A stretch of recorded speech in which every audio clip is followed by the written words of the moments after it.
헌법에서 규정하고 있는 계엄의 조건은 헌법 제77조이랑 전시사변 이에 준하는 국가 비상사태에 있어서 병력으로서 군사상을 필요에 응하거나 공공의 안정질서를 유지할 필요가 있을 때만 법률이 정한 바에 의하여 계엄을 선포할 수 있게 되어 있습니다. 아마도 본능적으로 신원식 증인은 이러한 사항을 알고 있지 않았나, 그래서 계엄을 반대하지 않았나, 그렇게 저는 생각이 들었습니다. 피청구인은 야당에 대한 경고성 그리고 짧은 계엄을 했다고 주장을 합니다.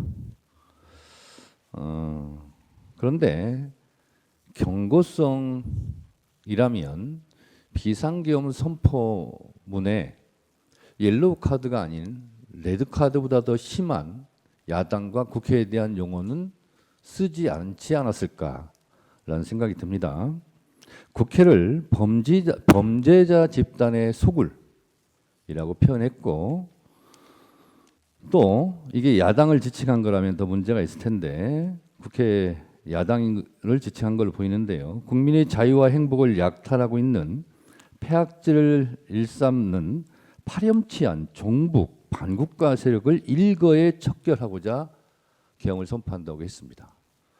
과연 이게 국회에 대한 경고성과 어울리는 용어일까, 이런 생각이 들었습니다. 그러면서 줄탄핵, 예산 폭거, 특검 이런 것을 예를 드는데요. 이 탄핵과 예산과 특검은 엄연한 대한민국 국가에서 헌법적으로 법률적으로 보장하고 있는 국회의 권한입니다. 그 권한 행사가 마음에 들지 않는다 하여 국회를 척결의 대상, 반국가 집단, 범죄자 집단의 소굴로 국회를 인식했다면 이것이 과연 경고성이었을까라는 의구심은 저는 가지고 있습니다. 국회에 대해서 줄탄핵 말씀하시는데 국회에 있는 저로서는 늘 거부권이란 말로 돌려보내드리고 싶습니다. 무려 거부권은 역대 대통령이 상상할 수 없을 정도의 25차례 정도의 거부권을 행사했습니다. 정말 경고성이었다라면 그냥 경고하면 될 것을 헌법에서 보장하고 있지 않는 엄연한 헌법 파괴 행위인 국회에 군대를 보내지 말았어야죠.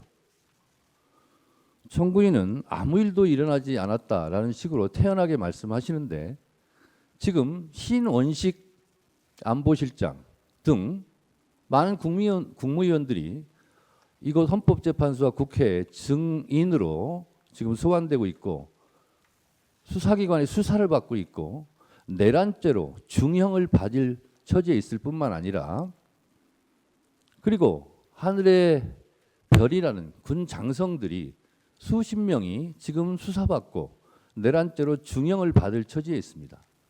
이것을 대통령 단 한 사람의 지시, 명령에 의해서 수행한 사람들이, 이렇게 수많은 사람들이 고통을 받고 있는데 이런 상황에서도 아무 일도 일어나지 않았다라고 말하는 인식에 저는 동의할 수 없고, 아무 일도 일어나지 않았다라고 말하기에 앞서 아무 일도 하지 말았어야죠.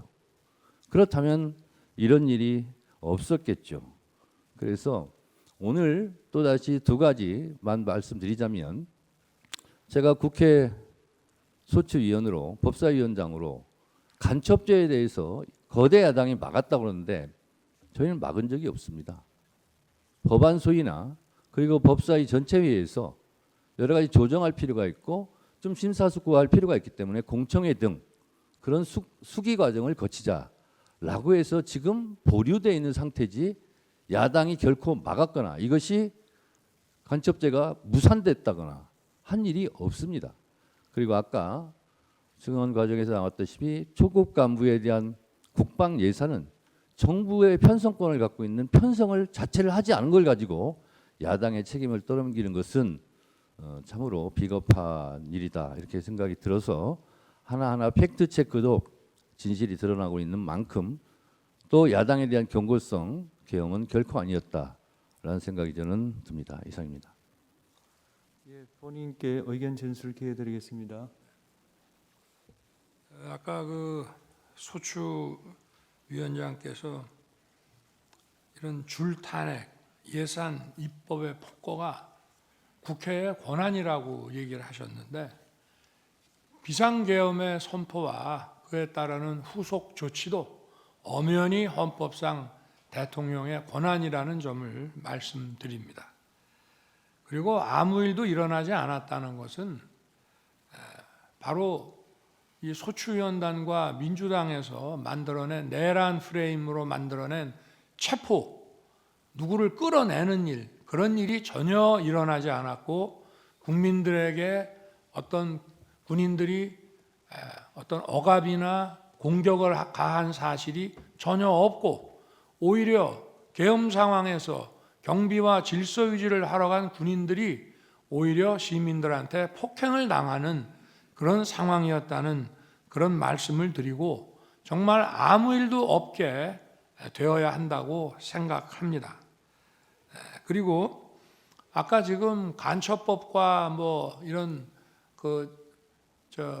그게 뭐 심사숙고하는 중이라고 하는데 이런 위헌적인 법들, 국익의 핵심 국익을 침해하는 법들을 아주 일방적으로 신속하게 국회에서 그렇게 많이 통과시켜 놓고 왜 이 간첩법은 문제가 많다는 얘기가 나온 지가 오래됐는데 아직도 계속 심사숙고하고 있는지 묻고 싶습니다.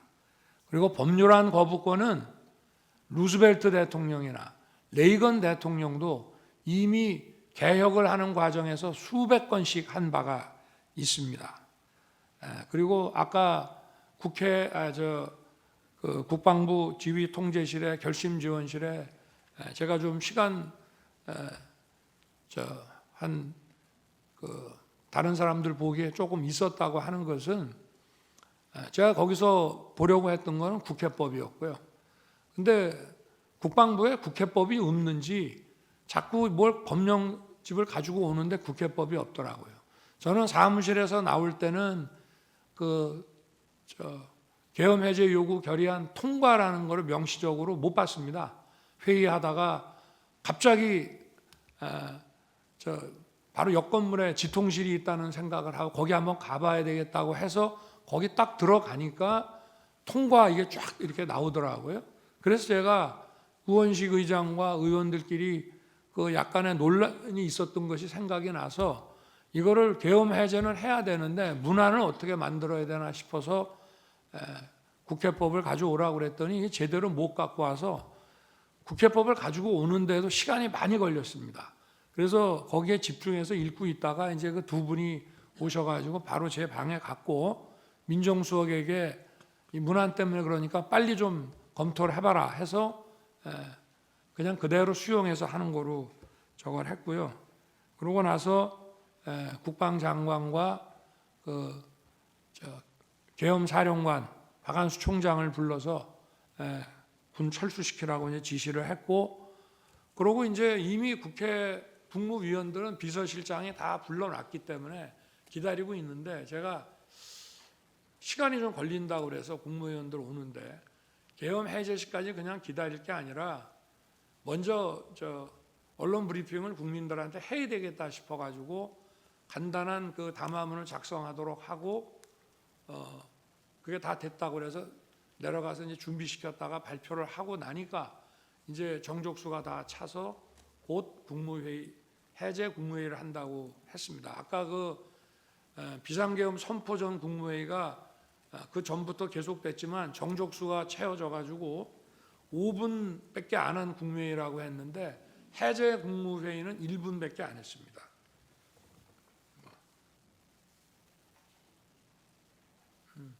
아니 그리고 간첩죄 개정 문제도 개정하기로 여야가 이미 합의를 다 해놓고 그 중국인 그 문제가 생기니까 갑자기 야당에서 보류한 거를 다시 한번 말씀드리겠습니다. 네, 이상입니다.